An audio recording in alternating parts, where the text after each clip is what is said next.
Hi, Facebook Live. Leslie Mosteller here, bringing you some coaching resource so that you can upgrade your attitude and improve your mindset. Today, I want to talk with you about grief. And if we talk about grief, we have to talk about love. And the reason for that pairing is that grief and love are truly the exact same thing. Grief is simply the sad part of love. It is love that cannot be expressed. It is love that cannot be enjoyed. Grief is the loss of the daily contact of love. Grief is not a disease. Grief is not something that is going to be gotten over, any more so than a new bride is going to get over the excited love she feels for her new husband. Grief equals love. And once you own that true reality, you will find it a lot more doable to be caring for your own grief and the grief of those around you. If you have not yet had grief in your life, or watch somebody you love experience grief, then count your blessings. It is a ticking clock, and it is a matter of when that each of us will either personally experience grief or experience the grief of a loved one around us. A year ago, my family and I buried my mom. And I was grateful for the fabulous relationship she and I had. I was grateful for how much we interacted with each other right up until when she died.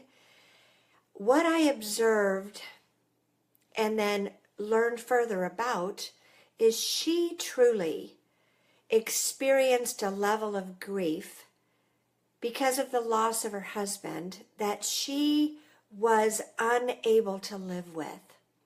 At the same time, and this is not uncommon for older folks, at the same time, she was experiencing grief through loss of a lot of friends.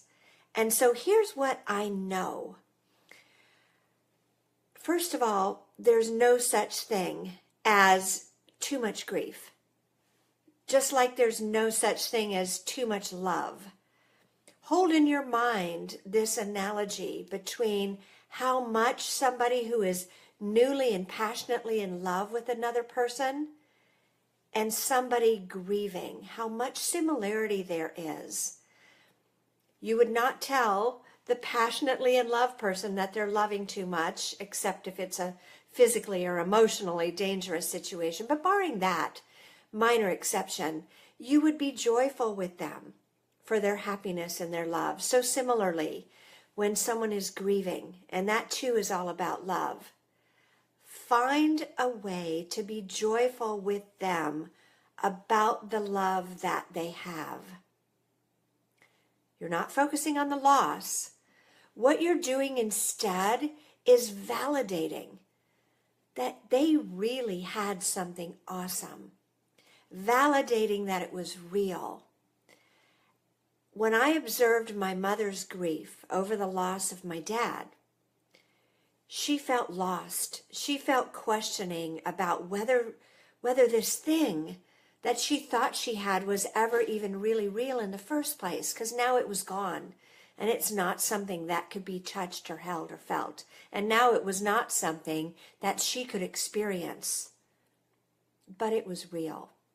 And she needed to have that validation from people who knew and cared about her, that what she felt for love was real. Do that. Do not suggest that people get help. Give the help. Be there. Be kind. Share with them the fact that they are feeling loss, and it's real. And it's completely understandable, because the relationship that they're simply now missing was absolutely real and absolutely awesome.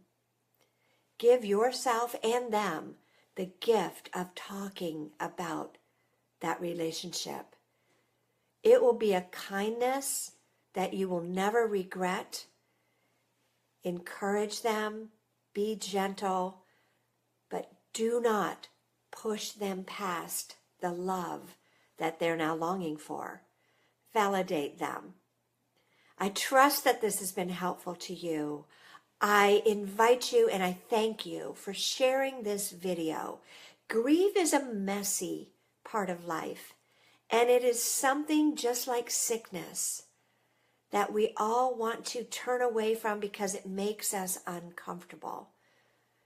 However, it is a part of life to be honored and respected and to be kind with your loved ones, as we will all be touched by grief eventually.